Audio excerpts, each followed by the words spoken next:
Hello दोस्तों, आज हम बात करेंगे लो ब्लड प्रेशर के बारे में। यानी कि लो ब्लड प्रेशर होता क्यों है, इसके कारण कौन कौन से हैं, इसके वजह क्या है जो लो ब्लड प्रेशर हो जाता है, इसके प्रकार कितने हैं और लो ब्लड प्रेशर होने के साइंस और सिम्टम्स क्या है और इसका होम्योपैथी में क्या इलाज है, इसके बारे में हम बात करेंगे। मेरा नाम है डॉक्टर पठान। मेरे यूट्यूब चैनल में आपका बहुत बहुत स्वागत है। तो चलिए दोस्तों स्टार्ट दोस्तों, हमारे शरीर में पलने वाले कई ऐसे रोग हैं जिनको हम ये सोचकर नजरअंदाज कर देते हैं कि आम बीमारी है। ऐसी ही एक बीमारी है, वो है लो ब्लड प्रेशर यानी कि निम्न रक्तचाप। लो ब्लड प्रेशर को हल्के में मत ले। ब्लड प्रेशर हद से ज्यादा कम होने पर ऑर्गन फेलियर से लेकर दिल का दौरा पड़ने जैसी खतरनाक स्थिति पैदा हो सकती है। दुनिया में बहुत बड़ी तादाद में लोग लो ब्लड प्रेशर की समस्या से पीड़ित है। ये बीमारी इतनी आम लगती है कि अक्सर इसके लक्षणों के बारे में किसी को नहीं पता चलता और इससे कोई शारीरिक बदलाव से आम चीजों से जोड़ लेते हैं। ये उनकी सिर्फ हेल्थ ही नहीं बल्कि जिंदगी को भी खतरे में डाल सकती है। लो ब्लड प्रेशर या निम्न रक्तचाप क्या है?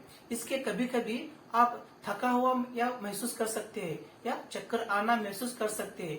किसी भी व्यक्ति के रक्तचाप की सामान्य मात्रा यानी ब्लड प्रेशर की सामान्य मात्रा 120/80 mmHg होनी चाहिए। जब किसी भी इंसान का ब्लड प्रेशर 90/60 mmHg से नीचे चला जाता है तो इस अवस्था को लो ब्लड प्रेशर यानी कि हाइपोटेंशन कहते हैं। कभी किसी की ब्लड प्रेशर की रीडिंग अगर इस साधारण मात्रा से कम हो जाए तो उसे लो ब्लड प्रेशर की श्रेणी में गिना जाता है।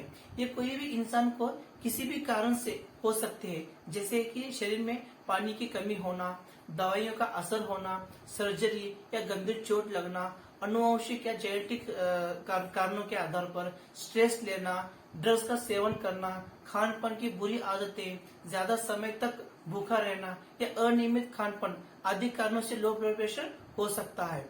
इसके अलावा कभी किसी इंसान का रीडिंग 120/80 mmHg से नीचे चला जाए तो आप समझ लेना कि उसे लो ब्लड प्रेशर है। लो ब्लड प्रेशर के प्रकार कौन कौन से हैं, यानी प्रकार कितने हैं? लो ब्लड प्रेशर के कारणों और कारकों के आधार पर कुछ श्रेणियों में तोड़कर विश्लेषण किया जा सकता है।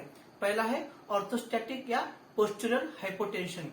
ऑर्थोस्टैटिक हाइपोटेंशन की वजह से जब आप बैठने की स्थिति से एकदम खड़े होते हैं तो ग्रेविटी पैरों में खून जमा देती है और रक्तचाप में अचानक गिरावट होती है। ऑर्थोस्टैटिक हाइपोटेंशन विशेष रूप से बुजुर्गों में आम है, लेकिन ये युवाओं को भी प्रभावित करता है जो सेकेंडरी जीवन शैली का पालन करते हैं या स्वस्थ लोग जो अपने पैरों को लंबे समय तक पार करने के बाद या एक समय के लिए बैठने के बाद अचानक खड़े होते हैं। जो लोग बैठने की स्थिति से लेकर अचानक खड़े होते हैं उनका लो ब्लड प्रेशर कम हो जाता है, उसे हम कहते हैं ऑर्थोस्टैटिक हाइपोटेंशन।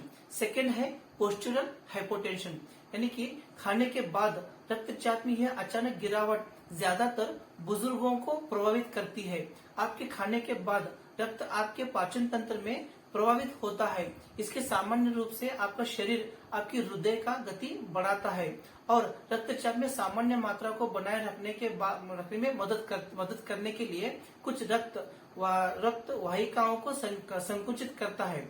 इसकी वजह से आपको ब्लड प्रेशर कम होता है। तीसरा है न्यूरल मेडिएटेड हाइपोटेंशन। ये निम्न रक्तचाप विकार हृदय और मस्तिष्क के बीच गलत संचार की वजह से होता है। और आप जानते हैं लो ब्लड प्रेशर के लक्षण क्या क्या है। कई बार कुछ रोगी शरीर में निम्न रक्तचाप के एक अंदरूनी समस्या का भी संकेत देता है, खासकर जब ये अचानक कम हो जाए। लो ब्लड प्रेशर के साधारण संकेत और लक्षणों में से एक है, वो है पहला है चक्कर आना या सर घूमना पहला। दूसरा है उल्टी जैसा महसूस होना, मितली होना या जी मिचलाना। तीसरा है बेहोशी यानी कि सिंकोप। चौथा है थकान या शरीर में भारी लगना। नेक्स्ट है ध्यान लगाने पर परेशानी होना। नेक्स्ट आंखों के सामने अंधेरा छाना या धुंधला दिखाई देना। नेक्स्ट हाथ पैर में ठंड होना। नेक्स्ट चेहरा सफेद पड़ना। नेक्स्ट सांस लेने में दिक्कत होना और नेक्स्ट है खाने में परेशानी होना। इसके लक्षण है। लो ब्लड प्रेशर की भयानक परिणाम, इसके फ्यूचर में क्या क्या परिणाम होते हैं इसके बारे में हम जान लेते हैं। लो ब्लड प्रेशर की स्थिति में शरीर के अंगों में सही तरह से खून की सप्लाई नहीं होती है, जिससे स्ट्रोक, हार्ट अटैक और किडनी फेलियर तक होने की संभावना है। आम जिंदगी में बीपी ज्यादा कम होने पर रोगी बेहोश हो सकता है। सचेतन नहीं रहने से उस इंसान के सिर में गंभीर चोट आ सकती है। ऐसे कई मामलों में ब्रेन हेमोरेज होने के केस भी सामने आ चुके हैं। अत्यधिक हाइपोटेंशन की स्थिति में परिणाम जान की जोखिम भी हो सकती है, जिनमें सबसे आम चीज है, पहला है भ्रम होना, विशेषकर वृद्ध लोगों में। इस बात का कोई लोग का उम्र के साथ जोड़ के नजरअंदाज कर देते हैं। सेकंड है ठंडा ज्यादा लगना, निरंतर बार बार सर्दी होना, ये इसका सिम्टम्स हो सकता है। तीसरा है चिपचिपापन यानी कि पीली त्वचा। चौथा है तीव्र उथली श्वास होना। पांचवा है कमजोरी और तेज नाड़ी यानी कि पल्स का ज्यादा होना। अब डॉक्टर की सलाह कब लेना है?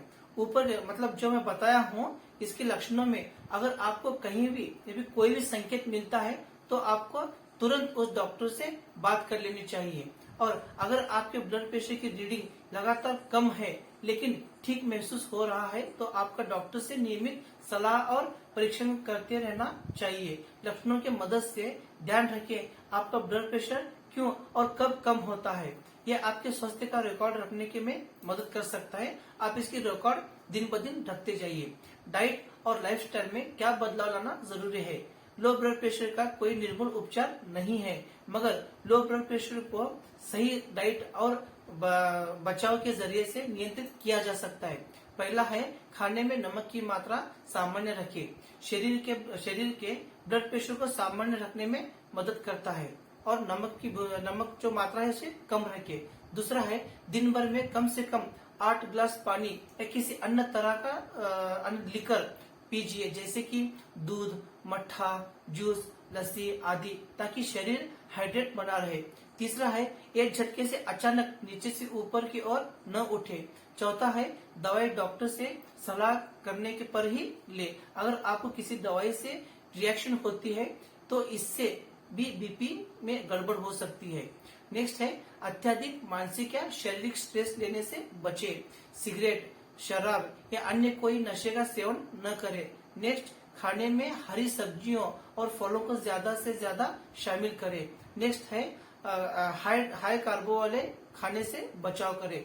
इसके अलावा भी बहुत सारे घरेलू चीजें हैं जो निम्न रक्तचाप के उपाय दे सकते हैं।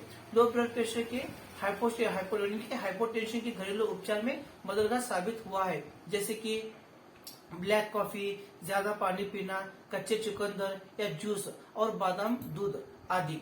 अब बात करते हैं लो ब्लड प्रेशर होने पर कौन सी होम्योपैथिक दवाइयां आपको लेनी है जिससे आपका बीपी मेंटेन रहे। पहला है, अगर इसके होम्योपैथिक दवाई के लिए पहला है फाइजिस्टिग्मा 6x या 30x, दिन में 4 बार आपको लेना है। फाइजिस्टिग्मा 6x या 30 दिन में 4 बार लेना है। इसके अलावा एक मदर टिंचर है, वो है cactus G mother tincture plus crataegus mother tincture plus digitalis mother tincture, ये तीनों को बराबर मात्रा में मिलाकर एक शीशे में रख ले। फिर इसमें प्रतिदिन 10 से 15 बूंद 2 चम्मच पानी के साथ ले। तो आप 30 ml क्रिटेगस cactus G mother tincture ले ले, 30 ml क्रिटेगस ऑक्सा मदर टिंचर और 30 ml डिजिटेस मदर टिंचर। ये तीनों मदर टिंचर को 90 ml बोतल में मिलाए, अच्छी तरह से शेक करके रखे। जब भी आपको तकलीफ होती है तो 10 से 15 बूंद 2 चम्मच दिन में पानी के साथ लेना है। यह हो गए दोस्तों इसके वीडियो। अगर आपको ये वीडियो पसंद आए तो प्लीज लाइक कीजिए और अपने दोस्तों में शेयर कीजिए। और अभी तक मेरा यूट्यूब चैनल सब्सक्राइब नहीं किया है तो सब्सक्राइब कर लीजिए। धन्यवाद।